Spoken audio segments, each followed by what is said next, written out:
très heureux d'être ce soir avec vous ici pour partager un peu cet amour pour Jésus dans l'Eucharistie. Et on va alors prendre ce temps d'abord peut-être un petit enseignement que je vais quand même faire, une grosse demi-heure, peut-être 40-45 minutes, je ne sais pas, on verra. Ensuite, donc sur l'Eucharistie célébrée, l'Eucharistie adorée, la présence réelle, le fruit de l'adoration. Bon, j'aimerais bien dire le comment adorer, mais bon, on ne peut pas tout faire de toute façon, voilà, mais on fera un petit essai quand même. Et après, il y aura un diacre du diocèse de Toulon, qui est missionnaire de la Sainte Eucharistie, qui vient de Hong Kong, qui vous parlera en chinois, non, en français, vous verrez, il parle très bien français, et qui donnera un peu son témoignage, et puis après on parlera un peu des questions pratiques, et on aura un petit échange de questions-réponses. Alors, Eucharistie, peut-être pour introduire ceci, nourriture vivante et vivifiante. Peut-être commençons par ces deux mots-là. Vivifiante, c'est assez naturel. On sait qu'on vient recevoir la vie divine, que Jésus vient nourrir notre vie intérieure par sa grâce, nourriture vivifiante, et en même temps nourriture vivante. J'aime bien dire, même si théologiquement on ne peut pas trop le dire comme ça, mais je le dis quand même, il y a quelqu'un dans l'hostie. Il y a quelqu'un dans l'hostie. C'est une présence réelle de notre Seigneur Jésus ressuscité, caché sous les apparences du pain, mais bien vivant dans cette petite hostie. Alors l'Eucharistie, c'est d'abord le sacrifice. Vous avez remarqué qu'il y a une croix sur votre autel. Pourquoi on met une croix ici? C'est pour se rappeler que la messe, c'est d'abord le sacrifice du Christ qui est rendu présent avec tous les fruits, tout ce qu'il a obtenu sur la croix. Sur la croix, c'était Benoît XVI, pendant des journées mondiales de la jeunesse, il rappelait aux jeunes que Jésus va vaincre ce que nous ne pourrons jamais vaincre, c'est-à-dire la haine, le mal, le péché, et en même temps la mort. Sur la croix, Jésus contrebalance, il apporte un amour plus fort que le mal, que la haine, dont il est victime sur la croix, et en même temps, Jésus va descendre dans la mort, vaincre cette mort et ressusciter. Cette victoire sur le mal, cette victoire sur la mort qui s'est accomplie sur la croix il y a 2000 ans, Jésus veut nous la donner dans notre cœur aujourd'hui. Je pense que si nous venons à la messe, c'est pour recevoir un amour plus fort que le mal que nous pouvons rencontrer tous les jours, un amour plus fort que le péché qui fait partie de notre vie, et en même temps une vie plus forte que la mort. Alors Jésus va instituer l'Eucharistie, invention de ce cœur, invention de l'amour. C'était dit l'évangile, l'invention de l'amour, c'est l'Eucharistie. Juste avant de mourir, Jésus célèbre ce repas pascal, son dernier repas.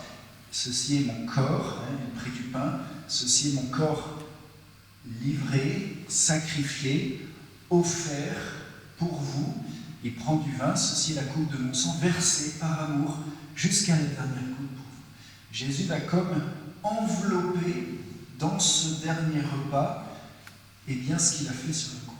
Sa mort, sa résurrection est déposée dans ce repas de Jésus. Et ensuite, faites ceci en mémoire de moi, c'est-à-dire Jésus nous demande de rendre présent, de revivre cet acte à travers la liturgie, où qu'est-ce qui se passe? Eh bien, chaque fois que nous célébrons l'Eucharistie, ce que Jésus a fait, rendu présent sur l'autel, cette transformation nous est donnée sur l'autel, et ensuite Jésus nous donne son Eucharistie, où il vient déposer dans notre cœur cet amour vainqueur, son amour vainqueur et sa vie nouvelle. Alors l'Eucharistie est d'abord le sacrifice du Christ qui est rendu présent. Ensuite, l'Eucharistie, la deuxième dimension, c'est une communion. Alors une communion, il faut comprendre que Jésus se donne jusqu'au bout. Quand il se donne jusqu'au bout, ça veut dire qu'il se donne jusqu'à mourir. Et pour que notre communion soit sainte, quand je viens recevoir l'Eucharistie, je dois m'engager et bien me donner moi aussi jusqu'au bout. parce que sinon c'était une communion. Lui se donne 100%, et donc ensuite ma vie chrétienne, ça doit être le don 100% de ma vie à Dieu et aux autres, comme Jésus l'a fait. On reçoit le corps, le sang, l'âme, la divinité, c'est le catéchisme, on apprend ça au catéchisme. On reçoit un corps. C'est quoi ce corps que je reçois? C'est le corps ressuscité de Jésus qui vient dans mon corps mortel. Qu'est-ce qui se passe quand du ressuscité vient dans du mortel? Alors c'est Jean-Paul II qui a développé ceci en disant que Jésus dépose bien, ce gage d'immortalité, cette semence d'immortalité qui fait que même si mon corps un jour va mourir, je reçois par l'Eucharistie le corps qui a traversé la mort et qui promet, par ce contact, la communion, que ce corps ressuscitera. C'est magnifique. Le corps, le sang, alors le sang, c'est la force, l'énergie. Je reçois la force de vivre ma vie chrétienne à travers toutes les grâces. Et puis je reçois surtout l'âme de Jésus. C'est important de se dire que la communion, ce sont des noces. Le prêtre le rappelle à chaque messe, il élève l'hostie. Heureux les invités aux noces, au repas, aux noces de l'agneau. C'est-à-dire, c'est quoi un mariage? C'est deux âmes qui s'unissent, alors deux personnes, des corps, des âmes qui s'unissent en voulant le meilleur de l'autre, en se donnant aux autres. Donc, quand je reçois l'Eucharistie, c'est l'âme de Jésus qui a épousé ma propre âme dans des noces divines qui commencent dès maintenant. Et donc, à partir du moment où je reçois l'Eucharistie, je suis uni au Christ avec ce verbe que Saint Jean utilise, que Jésus utilise, qui demeure en moi et moi en lui portera beaucoup de fruits. Voilà. Alors, je reçois l'âme et puis je reçois la divinité. Jésus nourrit ma vie divine, ma vie d'enfant de Dieu, qui est nous. Donc c'est tout ce que je reçois dans l'Eucharistie. Et alors, le sacrifice, on a dit, la communion, et puis ensuite la troisième dimension, même si on peut en rajouter d'autres, c'est la dimension de la présence. La présence permanente de Jésus dans l'Eucharistie. Où Jésus reste parmi nous jusqu'à la fin des temps. Et donc c'est ici que nous sommes appelés en fait à ce qu'on appelle l'adoration eucharistique, va nous aider à nous émerveiller.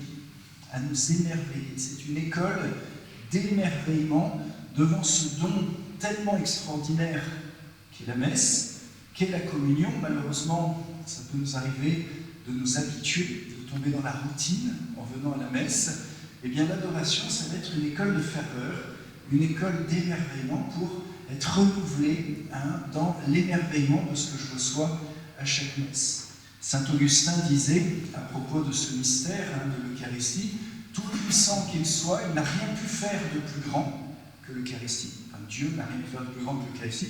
Tout sage qu'il soit, il n'a rien pu trouver de plus admirable, de merveille plus grande que l'Eucharistie. Tout riche qu'il soit, il n'a plus rien à nous donner. Quand Dieu le Père nous donne son Fils, son sacrifice, cette petite hostie, Dieu ne peut pas, il ne sait pas comment nous donner davantage, il n'a plus rien à nous donner, il nous a tout donné en nous donnant son Fils dans l'Eucharistie.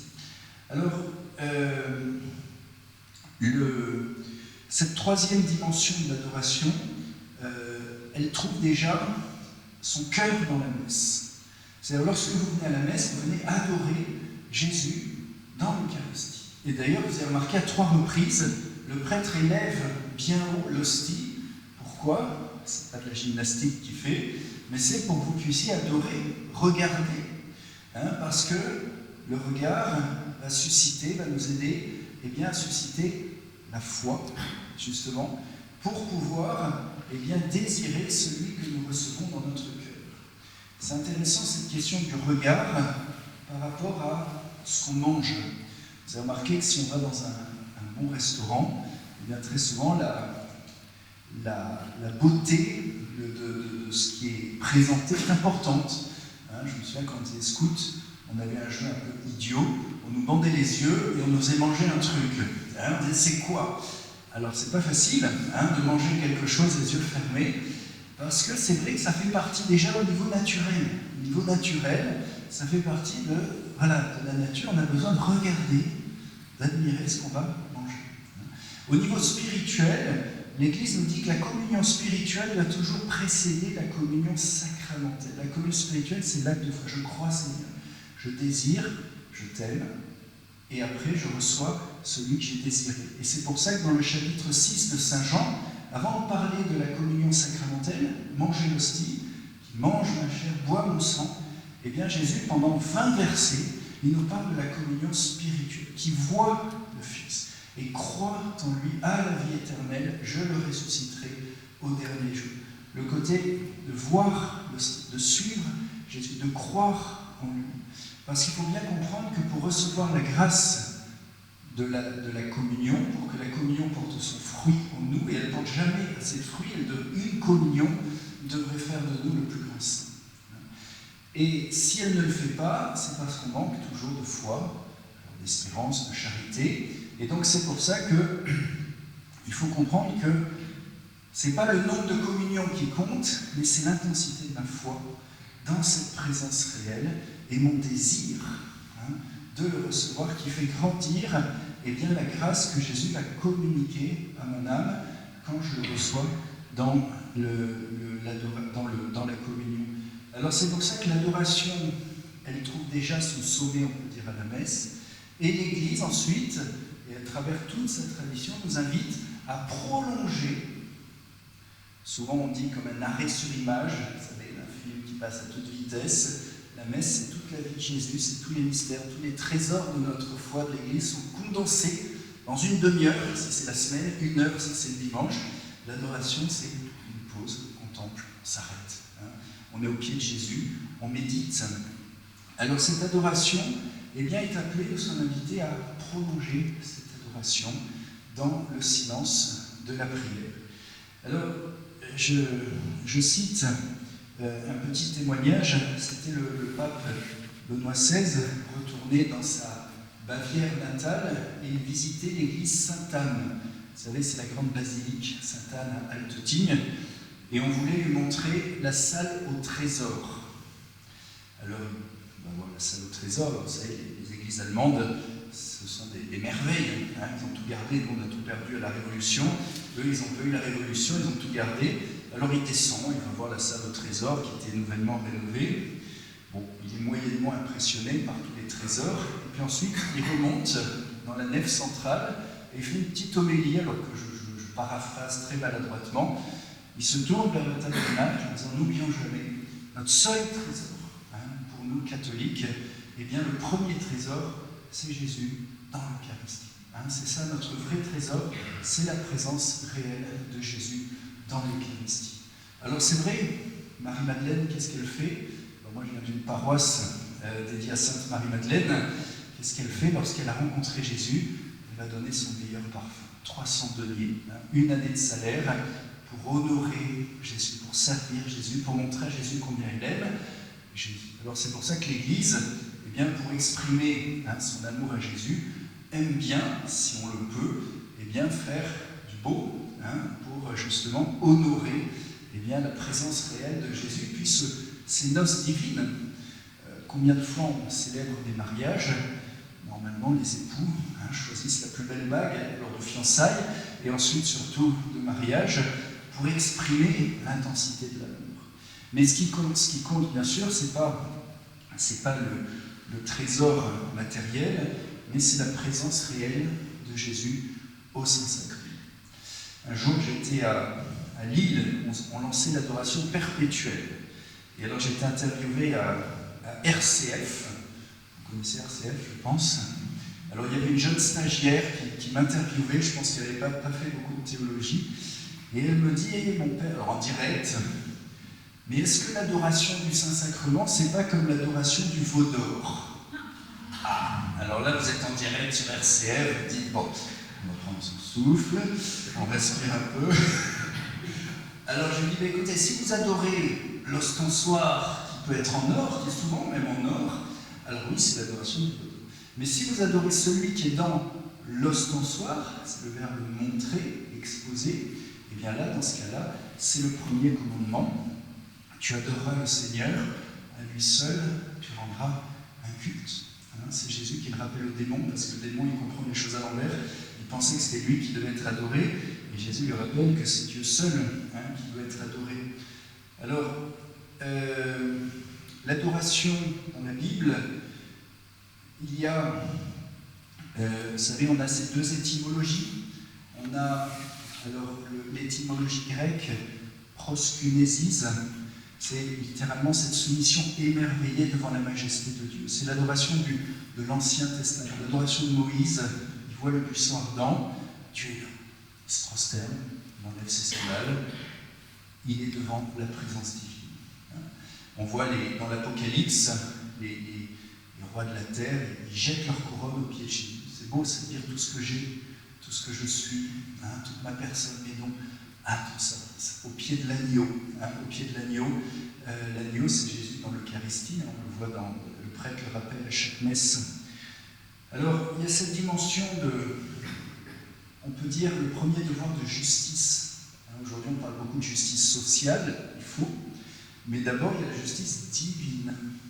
Reconnaître que Dieu est Dieu, c'est notre créateur, nous sommes sa créature. Si j'existe, eh bien, c'est parce que Dieu me maintient en existence. Si Dieu m'oubliait un quart de centième de seconde, mon être basculerait dans le néant immédiatement.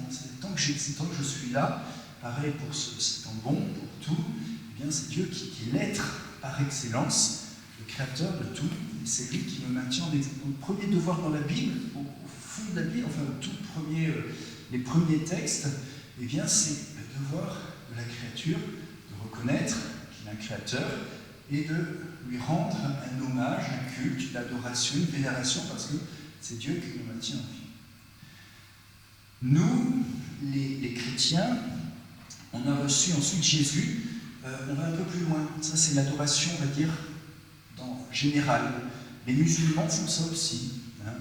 Une adoration, ou même, ils ont un sens de l'adoration qui est très beau, dans ce sens primitif, on va dire, qui est commun avec, dans l'Ancien Testament, avec les Juifs et tout ça.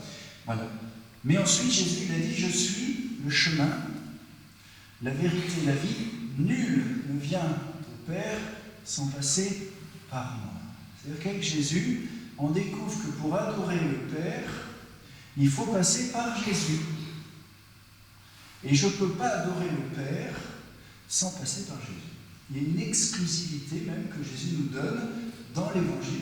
Nul ne peut aller au Père sans passer par moi. Et le mouvement trinitaire, c'est par Jésus, j'adore le Père et je reçois l'Esprit Saint. Voilà.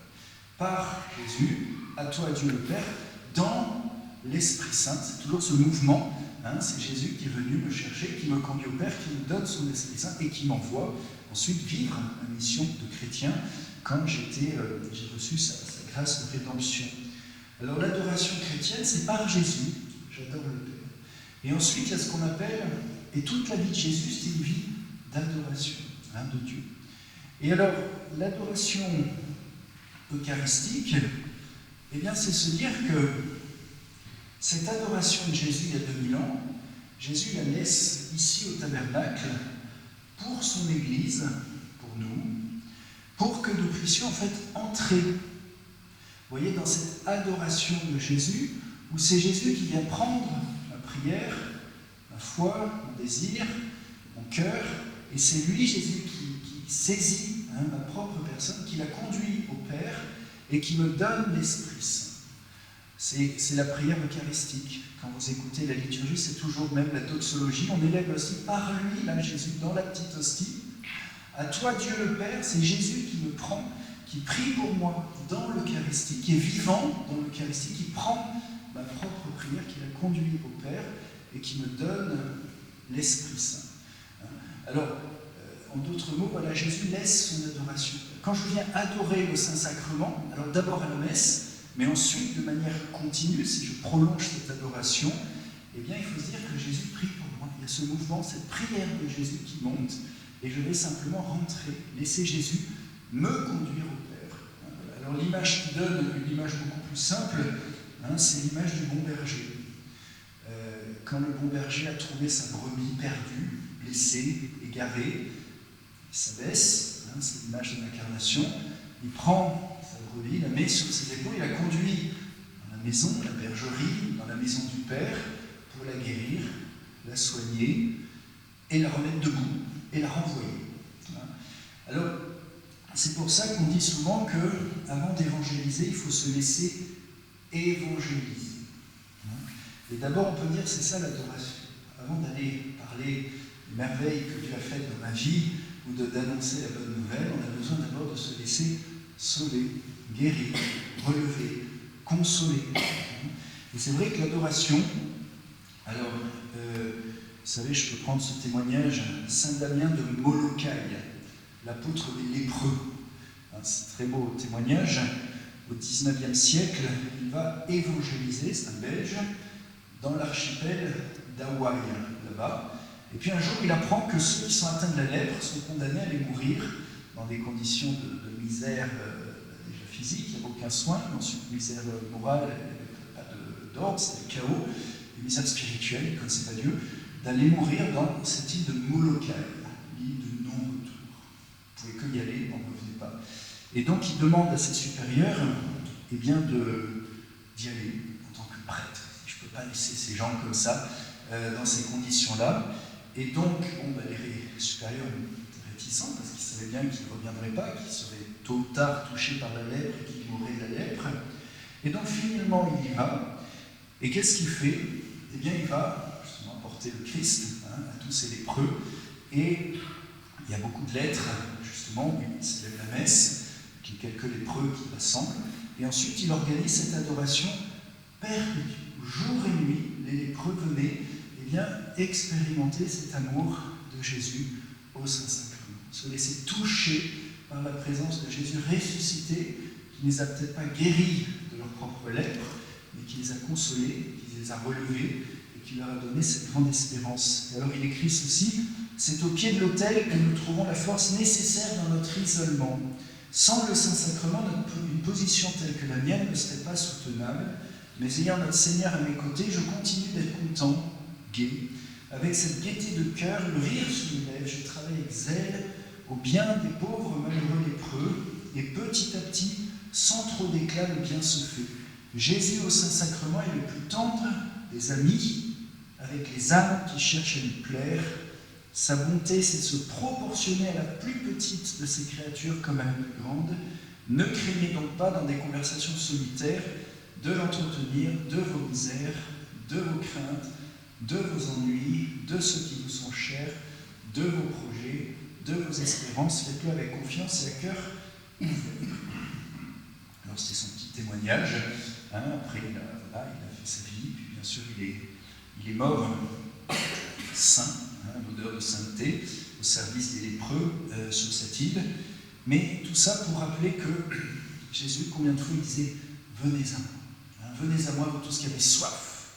Et que celui qui croit boive de mon cœur coulera un fleuve d'eau vive. Il parlait de l'Esprit Saint que recevraient ceux qui viennent dans sa présence. Quand je viens devant le Saint-Sacrement, alors tout ce que je dis pour l'adoration, en fait on dit d'abord pour la messe. Quand l'adoration prolonge, nous aide à intensifier notre foi, parce que je suis là tout seul au pied du Seigneur, donc le Seigneur, on verra un peu comment adorer, mais voilà. Donc, venez à moi, vous tous qui avez soif. Jésus dit, venez à moi, vous tous qui peinez et ployez sous le poids du fardeau, et je vous soulagerai. On a tous un fardeau, une croix à porter, et c'est vrai que l'adoration nous aide à passer du moi au toi, de ma volonté à ta volonté. On peut dire différemment, on a tous des croix à porter, il y a certaines croix que le Seigneur veut nous enlever, vous priez, vous lui demandez, pour qu'il nous enlève les croix qu'il ne veut pas dans notre vie. Et puis il y a des croix que le Seigneur ne nous enlèvera pas, parce qu'en fait il les utilise pour nous sanctifier, pour élargir notre cœur.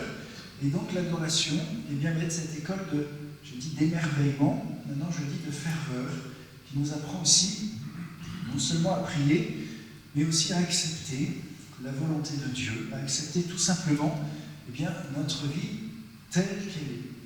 Parce qu'il y a des choses que le Seigneur utilise, des personnes difficiles à aimer, souvent c'est ça, on a tous quelqu'un difficile à aimer autour de nous. C'est souvent notre croix principale, ou des relations compliquées, et voilà, on peut avoir des problèmes de santé, eh bien le Seigneur fait des merveilles avec tout ça.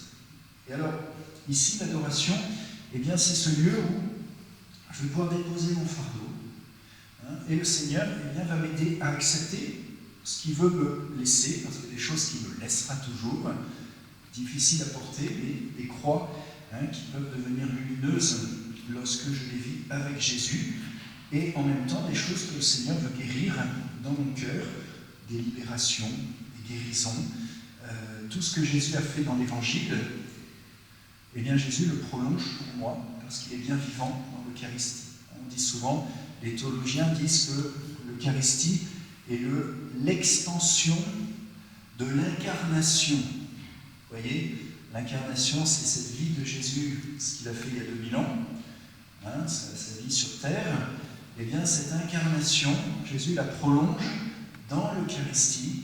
Et lorsque je viens devant le Saint-Sacrement, eh bien, je vais regarder comment les amis de Jésus se sont approchés. Regardons les mages qui ont fait ces kilomètres pour venir adorer le même que nous avons sur les apparences du pain, et nous avons juste quelques kilomètres pour venir l'adorer, Jésus dans l'Eucharistie. Regardons, c'est vrai qu'on les mages, on a vécu ça il n'y a pas très longtemps, je m'arrête un instant, eux ils vont à Jérusalem, et puis ils sont choqués par l'indifférence de la venue de celui qu'ils viennent rencontrer, adorer. L'indifférence du monde. C'est comme un choc. C'était Saint Théma qui fait le choc de l'indifférence de Jérusalem pour la venue du prince de la paix. Et nous, c'est un peu le choc aussi de l'indifférence du monde. Le monde s'en fiche. De venir à la messe, de venir prier Jésus dans l'Eucharistie. Et quand on voit les gens qui font leur petit footing, quand c'est la messe de 10h30 et qu'il n'y a pas d'autre choix, on se dit, mais quand même, apparemment, il n'a pas l'air si malheureux, il fait son footing à 10h30, alors que Jésus l'attend, il a donné sa vie, et puis voilà, c'est l'indifférence. C'est vrai que c'est un premier choc pour eux, et pour nous aussi. Et puis leur deuxième choc, ensuite ils sont guidés de Jérusalem à Bethléem, et le deuxième choc, peut-être plus redoutable, c'est la pauvreté. Ils sont venus, ces grands mages, ces grands rois, et qu'est-ce qu'ils voient? Une pauvre femme, un pauvre homme, petit bébé mailloté dans la mangeoire avec un âne, un bœuf et pauvres bergers qui sont là. Ce n'est pas les gens les plus intellectuels, intelligents et tout ça qui sont là, qui regardent. Et c'est lui. Et c'est lui. Alors comment ils font pour le reconnaître? Pour reconnaître que c'était bien ce petit enfant-là qui était le Fils de Dieu. Moi je pense qu'ils ont regardé Marie. Et qu'en regardant Marie, ils ont compris que c'était lui, l'enfant à adorer. Et donc c'est pour ça qu'on a besoin toujours aussi de venir prier Jésus avec la Vierge Marie qui nous aide à reconnaître Jésus dans l'Eucharistie, à l'adorer, elle qui est la première adoratrice. Vous voyez, le deuxième choc pour les mages, c'est la pauvreté de Bethléem. Et nous, c'est aussi un choc de se dire que dans cette petite hostie qu'on peut prendre, qu'on peut broyer dans notre main, nous avons le Créateur du monde, et celui qui est notre Dieu, Jésus-Christ, mort et ressuscité, qui se donne sous des apparences tellement, j'ai presque envie de dire misérables, même si c'est pas misérable du pain, mais c'est les apparences du pain qui restent. Et c'est vrai que cette pauvreté, dans l'Eucharistie, il y a le trésor. Si on pouvait être notre ange gardien et voir juste un instant cette présence de Jésus dans l'Eucharistie, combien ça nous aiderait peut-être à venir adorer. Alors c'est pour ça que de temps en temps Jésus fait des clins d'œil avec les miracles eucharistiques où il montre un peu sa lumière, sa présence, où il fait un signe, etc. Mais l'ordinaire de l'Eucharistie, c'est quand même tout est caché. Tout est caché. C'est ça l'ordinaire. Alors, le venez à moi. Le venez à moi. On a tous besoin de passer du temps au pied de Jésus pour découvrir son amour et pour nous laisser évangéliser. Jésus qui guérit aussi mon intelligence. Souvent, j'ai fait des mauvais choix pour la lumière. Voilà. Jésus qui guérit ma volonté, pour que je m'engage, pour que je suive, pour que je tienne dans tous les engagements pour le royaume de Dieu. Jésus qui guérit ma mémoire. Et le fait de donner cette heure de notre temps à celui qui nous donne le temps, eh bien c'est lui qui va sanctifier déjà cette heure, la rendre sainte, parce qu'il nous donne son Esprit Saint. Dans l'adoration, il y a une vraie effusion de l'Esprit Saint qui est discrète, qui n'est pas ressentie, qui est toujours là, du corps de Jésus. il souffle l'Esprit Saint du corps eucharistique de Jésus, il souffle son esprit. Et en même temps, ce temps que je donne à Jésus, eh bien le Seigneur va l'utiliser parce que c'est un acte de foi, tout simplement. Je crois, Seigneur, que c'est toi le sauveur du monde. De temps en temps, on pense que c'est nous qui allons sauver le monde, on va sauver l'Église, on va sauver la paroisse, parce qu'on est quelqu'un d'extraordinaire. On va même sauver Jésus parce que le pauvre, il ne peut pas trop s'occuper de lui-même. Et en fait, ici, c'est un changement complet. On comprend que c'est Jésus qui est le sauveur du monde. Et moi, je vais simplement mettre à ses pieds. Parle, Seigneur, ton serviteur écoute. Et souvent on dit, écoute, Seigneur, ton serviteur parle. Voilà, parce qu'on a toujours plein de choses à dire à Jésus. Alors c'est bien de dire plein de choses, mais l'adoration, c'est l'école de silence. C'est vraiment faire silence. Pas simplement le silence des oreilles, mais le silence pour écouter le Seigneur. Et c'est vrai que c'est dur le silence. Et l'adoration, c'est à la fois tellement beau, on est béni, le Seigneur peut nous donner des grâces très sensibles, mais en même temps, très souvent, l'adoration, c'est le désir. On se dit, mais qu'est-ce que je fais là Et souvent, ça, au bout de 3 minutes, on pense qu'on a fait 20 minutes, on regarde, voilà, on a encore 57 minutes à tenir. Seigneur, comment je vais faire? C'était un témoignage d'un breton. Je me souviens, il avait commencé l'adoration, il avait pris une heure d'adoration. Puis au début, le Seigneur donnait beaucoup de grâces sensibles. On ressent sa présence, on sent son amour. Puis on se dit, j'ai fait une heure, je suis quelqu'un de bien, je suis un super chrétien. Moi, au moins, je prie une heure sans problème. Et puis un jour, il vient, il était fatigué, il disait pas beau, je sais pas quoi. Et puis, il commence à regarder sa montre, puis c'était long. Alors il s'est dit, il allait voir le curé, il a dit, écoutez mon père, je crois que vous êtes trompé, vous avez mis une hostie non consacrée dans l'ostensoir, parce que celle-là, elle ne marche pas. Voilà. Alors, vous inquiétez pas, le prêtre ne mettra pas d'hostie non consacrée, de temps en temps, ça ne marchera pas comme vous voulez, et de temps en temps, c'est le désert. Mais vous voyez, le désert, c'est beau.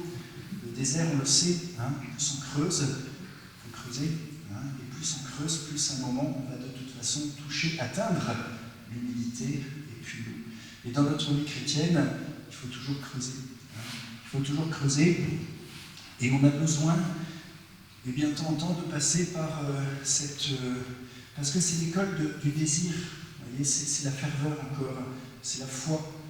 Vous allez, au bout d'une minute, 2 minutes, 5 minutes, vous dire, mais je pourrais faire tellement de choses, Seigneur, je perds mon temps, et on part faire autre chose. Ou alors on peut se dire, Seigneur, voilà, je crois, mais augmente ma foi.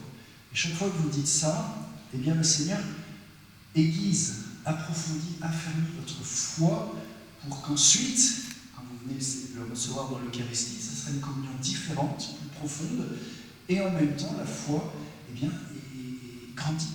Donc l'adoration, c'est ce lieu où le Seigneur veut vraiment, eh bien, renouveler ma vie intérieure, ma foi, mon désir d'aimer Jésus, de le recevoir, et bien sûr de le servir. Alors, Mère Teresa de Calcutta, sur le temps, non, je vais plutôt citer Benoît XVI, qui cite Mère Teresa. La prière comme moyen pour puiser toujours à nouveau la force du Christ devient une urgence tout à fait concrète. Celui qui prie ne perd pas son temps, bien entendu, même si la situation apparaît réellement urgente et semble pousser uniquement à l'action. La piété n'affaiblit pas la lutte contre la pauvreté ou même contre la misère du prochain.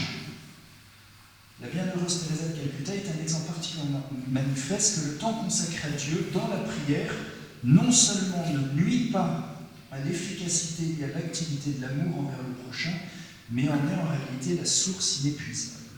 Vous voyez, la source de notre charité auprès des pauvres, eh bien c'est notre union avec le Christ. Et l'Eucharistie, c'est l'union, c'est la communion. Alors l'Eucharistie célébrée d'abord, et l'Eucharistie adorée qui nous permet de prolonger dans le silence, dans ce rendez-vous personnel, silencieux, avec Jésus dans l'Eucharistie. Et Mère Teresa de Calcutta, l'apôtre de la charité, apôtre moderne de la charité, elle disait qu'elle possédait 3 grâces. Je ne veux pas lire le texte, c'est un peu long, je résume juste. Une grâce d'aimer ses sœurs. Hein, voilà, déjà, on sait, dans la famille, c'est difficile de nous supporter. Hein, on s'agace mutuellement. Alors dites-vous, si dans une famille, on s'est quand même choisi, il y a quand même un sacrement. Hein, voilà, et déjà, c'est tellement difficile. On le sait. Dans une communauté religieuse, on ne sait pas choisir. Celui qu'on a en face, c'est le même, ça ne change pas. Donc les religieuses, c'est beaucoup plus dur. Donc une grâce déjà d'amour pour vivre leur devoir d'État, première grâce, d'aimer les. Voilà. Deuxièmement, elle dit, en discernant sous les apparences du pain, non. Oui, en discernant sous les apparences du pain la présence de Jésus dans l'Eucharistie, changement de regard, je reconnais Jésus malgré les apparences du pain, elle reçoit la grâce de reconnaître Jésus sous le masque affligeant des plus pauvres. Hein, c'est comme ça qu'elle dit. Voilà. D'arriver à reconnaître Jésus dans son prochain. Eh bien, l'Eucharistie nous aide, cette transformation du regard, nous donne cette grâce de reconnaître Jésus dans le prochain. Et puis enfin, elle dit, les pauvres n'ont plus besoin de nous, mais de Jésus en nous, c'est-à-dire que Jésus nous sanctifie, et c'est Jésus qui agit en nous. Alors, on va laisser, je finis juste encore une ou deux points, mais avant de laisser Arthur faire un petit témoignage. L'adoration, donc les fruits de l'adoration, c'est d'abord ce cœur à cœur. Il y a le cœur de Jésus qui nous aime, il est là, il nous attend, il nous appelle. Souvenez-vous de Jésus à Sainte Marguerite Marie. J'ai soif, et une telle soif d'être aimé des hommes, Saint-Sacrement, que cette soif me consume. Hein. Voici ce cœur de notre hostie qui a tant aimé les hommes, qui n'a rien épargné pour leur témoigner son amour. Et en retour, je reçois de la plupart que des ingratitudes et des irrévérences dans ce sacrement. Voilà, Jésus qui se donne dans l'Eucharistie et qui reçoit si peu d'amour en retour. Donc c'est un cœur à cœur, une relation. D'accord. Voilà. Ensuite, alors cœur à cœur, il y a une question qu'on me pose toujours, alors autant la répondre tout de suite, comme ça je n'ai pas besoin de répondre après dans le temps de questions-réponses. On me dit toujours, c'est quoi la différence entre l'oraison et l'adoration? Vous savez, l'oraison, c'est le cœur à cœur avec Dieu qu'on fait chez soi, ou en se promenant, n'importe où. Et l'adoration, c'est un face-à-face. On est face à la présence du Seigneur. Alors, entre le cœur à cœur et le face-à-face, qu'est-ce qui est le plus important? Alors, c'est le cœur à cœur, tous d'accord. C'est de vivre cette relation d'amour avec Dieu, qui en nous, dont on se sait, mais c'est toute la spiritualité du Carmel, qui a développé ça. Tous les saints l'ont développé, mais le Carmel est encore mieux. Alors, maintenant le problème, c'est que souvent on faut faire du cœur à cœur, on passe du moi au toi, mais souvent on passe du moi au moi. En fait, on fait une démarche un peu introspective, où au lieu de rejoindre Jésus, en fait, on se rejoint un peu soi-même. Vous voyez, on retourne sur nous-mêmes, en gros, vous voyez. Et c'est pas facile, l'oraison. Quand on voit les carmélites, Sainte Thérèse d'Avila qui regardait le sablier, priait 1 heure, il y avait le sablier qui descendait, donc elle regardait quand le sablier était passé, et ben elle savait que l'heure était finie. Et tantôt, elle disait qu'elle s'accrochait à sa chaise et elle regardait le sablier descendre tellement qu'elle avait envie de partir, de faire autre chose, parce que la prière, c'est plus difficile que l'action, c'est sûr, de prier, d'offrir cette adoration. Et alors, c'est pour ça que l'Église, c'est difficile. Vous voyez, si le Carmel, les carmélites, qui sont un peu les experts de l'oraison, c'est à 16, cette vie communautaire, cette formation, pour vivre cette oraison, nous ne pensons pas que pour nous, ça va être tellement facile. Qu'on va pouvoir se mettre quelque part dans notre chambre ou devant une icône et prier 1 heure sans bouger en ayant une vraie grâce de contemplation.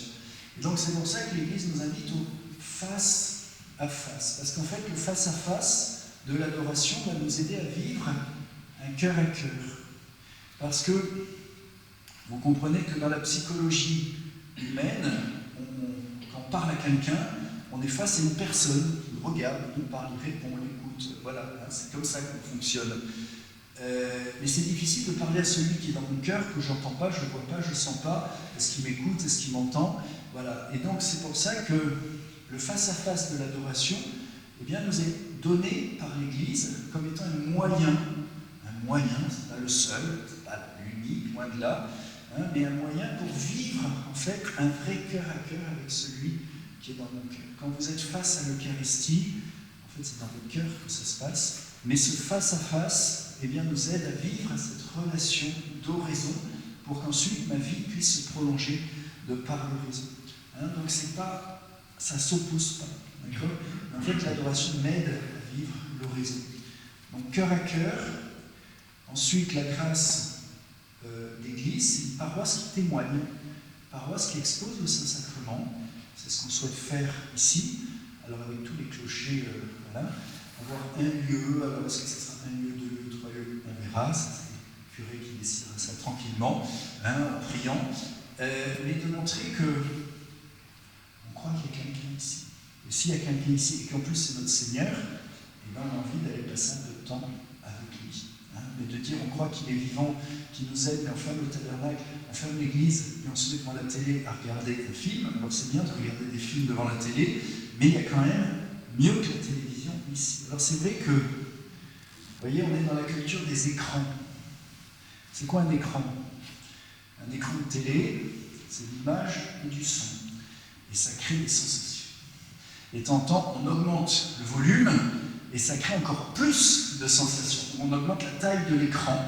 Hein, on a un écran géant, voilà, avec plein de sons. Et alors là, ça fait vibrer toute notre personne. Mais si vous regardez derrière votre écran de télévision, vous avez l'absence réelle. Il n'y a personne. Hein, il n'y a personne. Ben, dans l'adoration, c'est à 180 degrés opposé. C'est ça le problème. C'est que c'est le contraire de notre culture d'écran. Ça ne fait pas de bruit, ça fait vibrer rien du tout en nous. Alors, tant que le Seigneur nous donne des consolations, quand même, qui peuvent vraiment nous toucher profondément, mais ça ne bouge pas, le son et l'image, c'est nul. Hein, alors, c'est pour ça qu'on essaie de mettre un bel ostensoir, on met des spots, on met des bougies, parce que vraiment, c'est zéro pointé hein, pour du côté de Jésus. Et pourtant, sous les apparences du pain, vous avez la présence. Il n'y a pas plus de présence hein, sur cette terre que dans cette petite hostie. Voilà. Et donc c'est l'adoration hein, qui nous aide à rencontrer le Dieu. Donc il y a une dimension de témoignage. C'est une paroisse qui dit, nous on y croit. On va adorer le Seigneur d'heure en heure, les uns après les autres, pour montrer que cette présence c'est important, c'est notre trésor. Et quand on a un trésor, on s'en occupe. Hein, voilà. Et puis ensuite, cette dimension d'intercession. Hein, voilà, je cite souvent cette bataille dans l'Ancien Testament. Vous savez, Moïse qui luttait contre les Amalécites, vous savez, c'était les Philistins de l'époque, là, et ils avaient, quand Moïse, il ne va pas se battre avec l'épée, là, hein, voilà, il prie. Alors il lève les bras vers Dieu. Seigneur, donne la victoire. C'est l'intercession. Pendant que Our hein, se bat, bataille, et avec ses hommes. Et puis à un moment, il dit, quand Moïse élevait les bras, vous vous souvenez, le peuple avait l'avantage. Et quand Moïse baisse les bras, il arrête sa prière, il voit que c'est le contraire. En fait, il se rend compte que son intercession, c'est ça qui obtient eh bien, ce qui se passe, les conséquences du combat, de la bataille. Il s'aperçoit que l'intercession, la prière, ça ne sert pas à rien, mais justement, quand il prie, eh bien, son peuple a l'avantage. Et quand il arrête de prier, c'est le contraire. Alors, il demande à Our de maintenir un bras, Aaron l'autre, et à ce moment-là, dans cette intercession continue, Dieu donne la victoire à son peuple sur ses ennemis. Et donc c'est ça l'adoration continue qu'on aimerait faire. Eh bien c'est non pas... Alors on voit dans ce passage de l'Ancien Testament que c'est Dieu qui donne la victoire, qu'elle se concrétise sur le terrain, hein, il faut se battre quand même, mais qu'elle passe par les intercesseurs, qui ne doivent pas arrêter leur intercession. Et donc nous, ce n'est pas une personne à droite, une personne à gauche, mais une personne avant moi et une personne après moi, dans une grande chaîne de prière et d'intercession, vous êtes toujours un veilleur priant au pied du Seigneur, qui est là, tout seul, dans l'Église, hein, et qui prie pour l'Église, pour qu'elle soit fidèle à son combat, dans tous ses combats de tous les jours, pour ceux qui ne prient pas, pour ceux qui n'adorent pas, pour ceux qui n'aiment pas, et tout simplement une présence d'Église face à la grande présence réelle de Dieu. Et là, Jésus travaille et Jésus agit. Hein, Jésus sauve, Jésus sanctifie. Alors, je m'arrête là parce que j'ai envie de laisser Arthur donner un petit témoignage et après on expliquera, on prendra un petit temps de questions-réponses et j'expliquerai voilà, un peu comment on va mettre en place l'adoration, comment on va essayer. Bonsoir à tous.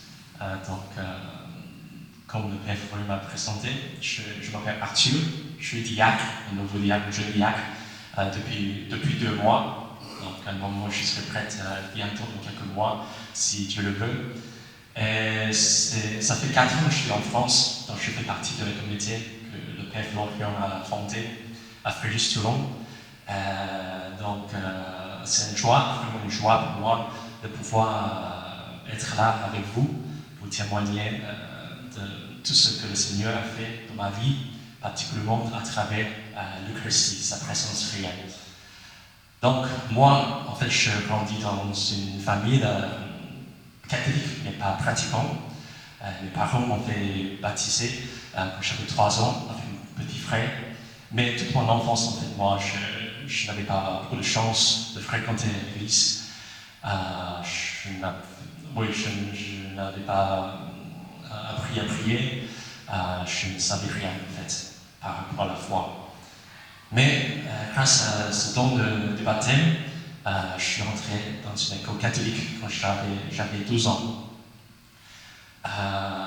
Ça a vraiment changé ma vie parce que à travers cette école catholique, j'ai beaucoup reçu, particulièrement à travers les bons exemples des frères et des prêtres qui sont vraiment des fidèles catholiques. Ça donnerait beaucoup de joie d'être catholique. Donc, un des moments très importants de ma vie, de ma conversion, c'était ma première adoration. C'est ma première adoration. Donc, il y avait une communauté catholique dans cette école. J'avais 12 ans quand je suis entré dans cette école. Et cette communauté a fait une invitation à tous les catholiques. C'est pourquoi j'ai dit que grâce à mon baptême, que je suis là. Donc j'ai reçu cette invitation de passer un petit moment pendant le temps de déjeuner dans la chapelle pour l'adoration eucharistique. Je ne connaissais rien, je ne savais pas c'est quoi l'Eucharistie. Mais quand même, je suis allé voir simplement. Mais une fois entré dans la chapelle, j'ai vu, c'était la chapelle, une petite chapelle dans le noir. Il y avait que l'encensoir sur l'autel, petite lumière, des bougies. En plus, il n'y avait pas de beaux chants comme ici en France. C'était le silence total. Mais une fois entré dans la chapelle, je me suis mis à genoux tout de suite. Et je me disais, Jésus, tu es vraiment là. Jésus, tu es vraiment là. Et je suis resté à genoux pendant une demi-heure, en émerveillement, même si en fait je ne comprenais rien à ce moment-là, mais quand même une demi-heure à genoux, juste pour regarder, juste pour contempler un petit peu, pour laisser Jésus me regarder. À partir de ce moment-là, après cette expérience si spéciale, je commençais à vraiment creuser le sujet de la foi. J'ai beaucoup lu, j'ai beaucoup étudié la foi, j'ai reçu de bonnes formations aussi. En plus, j'ai eu la chance de passer beaucoup de temps devant le Saint-Sacrement. Parce qu'en Hong Kong, on est toujours libre de pratiquer la foi. Donc, pendant le chez moi, en fait, il y a une chapelle d'adoration. Donc, il y a 24 heures sur 24, 7 jours sur 7. Donc, toujours, il y a quelqu'un qui prie devant le Saint-Sacrement, qui m'a permis de, n'importe quelle heure, je pouvais me rendre là-bas, juste pour prier quelques minutes, passer un petit temps devant Jésus, passé du temps avec lui.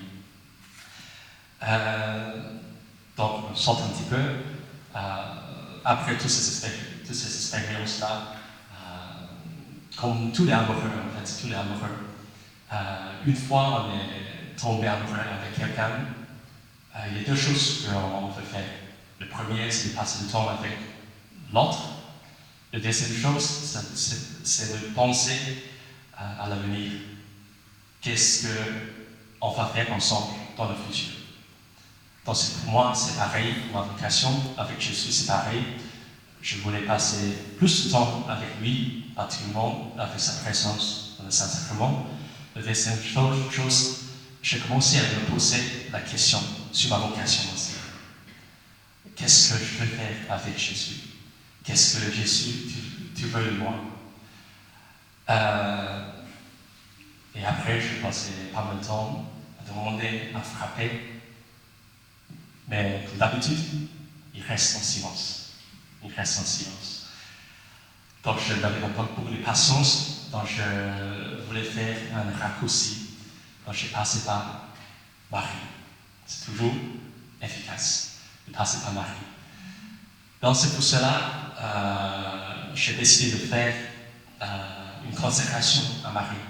Peut-être vous connaissez déjà le 33 jours de consécration à Marie. Donc, c'est 33 jours de prière pour se préparer à faire cette consécration de Marie par Marie à Jésus, en fait. Donc, je fais ce démarche. J'ai choisi une date particulière, l'annonciation de Jésus, le 25 mars, l'annonciation à Marie. Pourquoi? Parce que je dis à Marie, ce jour-là, c'est le jour où tu as reçu ta vocation. Ce jour-là, c'est le jour que l'ange t'a dit tu seras la mère de Dieu. Donc, ce jour-là, elle était sûre de sa vocation, de sa vie. Donc, je dis à Marie, si ça marchait pour toi, peut-être aussi demander ma part. Donc, je fais ce démarche. Pendant ces 33 jours, je passe beaucoup de temps à adorer Jésus. Je passe beaucoup de temps à méditer sur l'image de Marie, ce bon exemple, cette obéissance, sa fidélité, etc. Une parole, une phrase qui me revenait très souvent pendant ces 33 jours, c'est cette parole-là. Ceci est mon corps livré pour vous. On connaît tous cette phrase.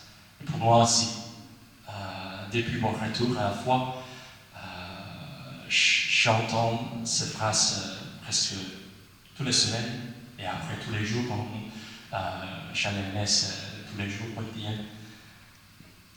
Mais je pensais toujours que c'était la parole du prêtre. Parole de prêtre, parce que c'est le prêtre qui prononce à l'autel pendant la messe. Mais à un moment donné, je me suis rendu compte qu'en fait, c'est la parole de Jésus. En fait, c'est le prêtre. Lui, il a prêté sa voix, sa main, son corps à Jésus pour qu'il puisse prononcer cette parole, pour qu'il puisse transformer ce pain, ce vin en son corps et son sang. Et cette parole, en fait, c'est une parole plus puissante que la parole de la création. Parce que Dieu dit que la lumière soit. Il a créé quelque chose à partir de néant. Mais par cette parole, ceci est mon corps livré pour vous. Il a transformé le pain et le vin en lui-même, en Dieu. Donc c'est pour cela, en fait, cette parole, c'est transformatrice, qui nous transforme.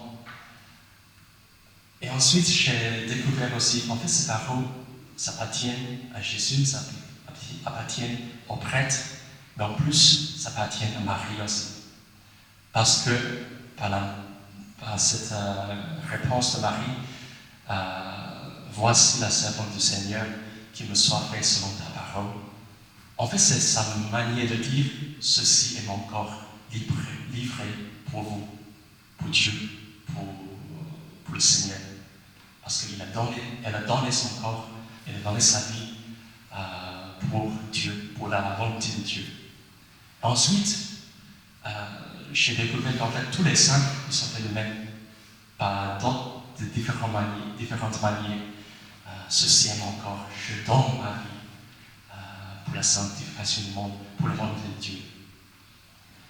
Donc, pendant ces 33 jours, devant moi, il y a cette très, très belle image avec le prêtre, Jésus, Marie, tous les saints. Mais je me disais, peut-être il manque quelque chose là-bas. Il manque quelque chose. C'est moi. Moi, je dois être, si je veux être saint, je dois être là aussi. Donc, après le jour de l'Annonciation, j'avais le courage de dire à Jésus, à Marie, « Ceci est mon corps, livré pour vous.